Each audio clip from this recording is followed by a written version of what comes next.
Dio la benedica.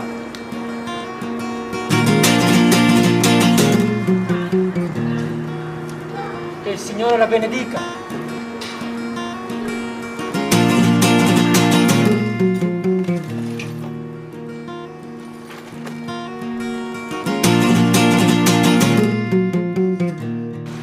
Come lo chiamerai questo progetto? Margini! Margini perché voglio raccontare chi tutti i giorni vive ai margini della vita.